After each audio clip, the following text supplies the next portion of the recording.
right? Here in Malaysia, this is a majority Muslim country. So then there are times where those who are non-Muslims find themselves perhaps being disadvantaged or experiencing hostility. In the United States, obviously, historically, the biggest conflicts arose around race. And we had to fight a civil war, and we had to have a civil rights movement over the course of generations until I could stand before you as a president of African descent. But of course, you know, the job's not done. There's still discrimination and prejudice and ethnic conflict inside the United States that we have to be vigilant against. So my point is, all of us have within us biases and prejudices of people who are not like us, or were not raised in the same faith, or come from a different ethnic background. But the world is shrinking. It's getting smaller. You could think that way when we were all living separately in villages and tribes, and we didn't have contact with each other. We now have the internet and smartphones, and our cultures are all colliding. The world has gotten smaller. And no country is going to succeed if a part of its population is put on the sidelines because they're discriminated against. Malaysia won't succeed if non-Muslims don't have opportunity. Myanmar won't succeed if the Muslim population is oppressed. No society is going to succeed if half your population, meaning women, aren't getting the same education and employment opportunities as men. So I think the key point for all of you, especially as young people, is, you know, you should embrace your culture. You should be proud of who you are and your background, and you know, you should appreciate the differences in language and food, and how you worship God is going to be different. And those are things that you should be proud of. But it shouldn't be a tool to look down on somebody else. It shouldn't be a reason to discriminate.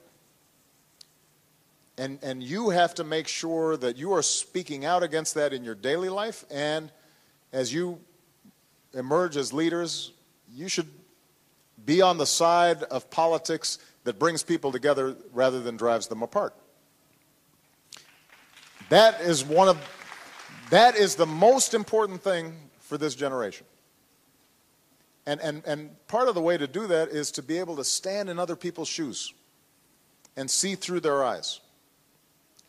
Almost every religion has within it the basic principle that I, as a Christian,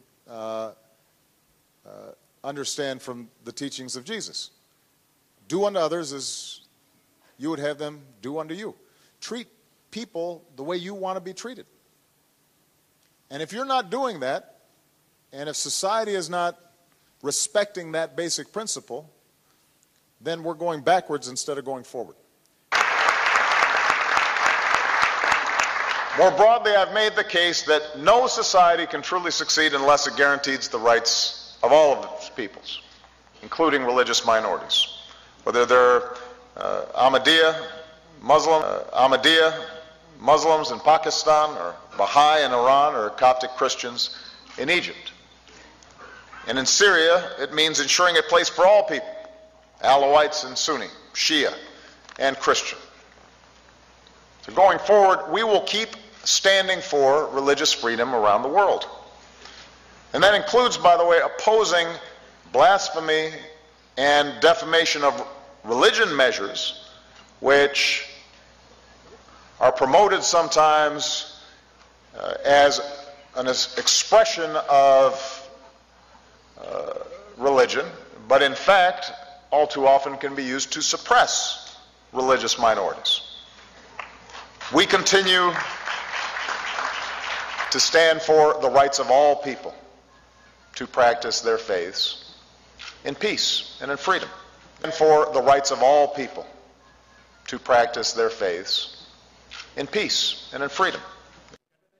On Friday 11 April 2014, a team of about 30 people whose leader identified himself as enforcement officer from the Selangor Islamic Religious Department, JAIS, came to our Salat Center, prayer center at number 16-2 Dolomite Park Avenue, Jalan Batu Cave 6800, Selangor at about 2 p.m. just after we had finished performing our Friday congregational prayer. The leader produced a warrant to gather, ransack, search our Salat Center, which is located on the second floor, about Moonlight Hotel, a budget hotel located on the first floor. At first, our member tried to prevent them from entering our Salat Center because they have no jurisdiction over us, as we have been declared by official fatwa, religious rulings of the state of Selangor as early as 1953 as kafir, non-Muslim.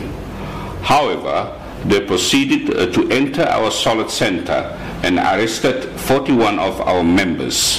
37 of us were loaded into one lorry and a van and brought to the JAIS headquarters in Shah Alam, some 50 kilometers away.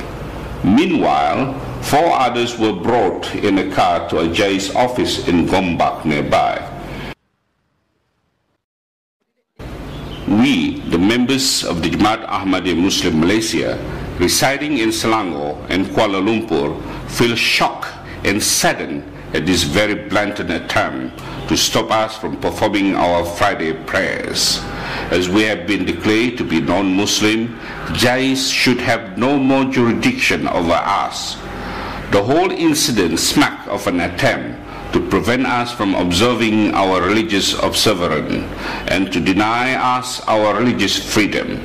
The fact that we are praying at this Salat Center is because we have been prevented from saying our Friday prayer at our mission house Batu Salam in Kampung Nakoda, Batu Cave. So, if we still cannot perform our Friday prayer here at the Salat Center, where can we pray?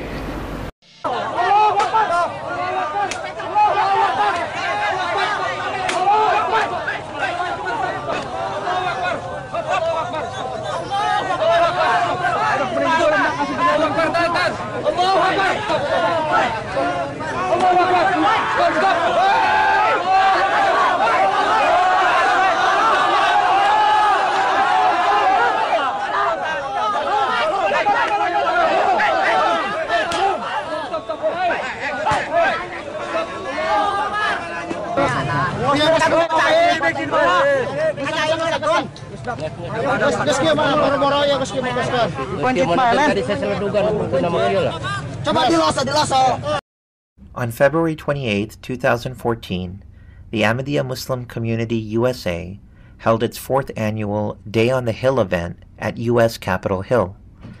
Approximately 75 delegates from 70 chapters traveled to Washington, D.C. to meet with their U.S. congressional representatives.